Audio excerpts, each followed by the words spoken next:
আমি এখন চলে যাচ্ছি আস্তে আস্তে আমার গেটের দিকে। এই তো আর হয়তো 15-20 মিনিটের মধ্যে আমার বাচ্চারা আমার কাছ থেকে চলে যাবে। তারপর সেই প্রচণ্ড লম্বা জার্নি, এটাই হচ্ছে আমার ডেস্টিনি। আমি এবারও আমস্টারডাম হয়ে যাব। তো এখনকার ফ্লাইট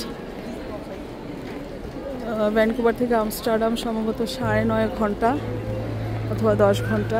এত লম্বা ফ্লাইট আমার আসলে খুবই বিরক্তিকর লাগে। আর এই জার্নির বিরক্তির জন্য আমি খুব ইরিটেবল ছিলাম। আমার ছেলে আসছে মাত্র 4 তারিখে দুবাই থেকে, আলহামদুলিল্লাহ। তো এখন চলে যাচ্ছি আমি। লম্বা লাইন, কোথায় গেটটা, কোথায় যেতে হবে? আমি কি এখন আলাদা হয়ে যাব? বলো কি এখন নাকি আমাকে আলাদা হয়ে যেতে হবে?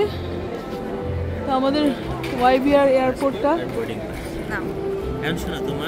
তোমার হচ্ছে বোর্ডিং পাসের মধ্যে আছে তোমার কোথায় ফ্লাইটের সব ইনফরমেশন। হ্যাঁ, তুমি কি করবা? তুমি আল্লাহ হাফেজ, আম্মুকে বিদায় দাও। আচ্ছা, আল্লাহ হাফেজ মাটা, তোমরা এখানে ঠিক থাকো ইনশাআল্লাহ। ওকে, আমার 2 বাচ্চা আমাকে বিদায় দিচ্ছে। আসসালামু আলাইকুম। এই যে দেখেন তোকে এখন বুঝাই তোমার। ঠিক আছে, আমি এখন আমার গেটে চলে যাব, রেখে দিচ্ছি। আল্লাহ হাফেজ।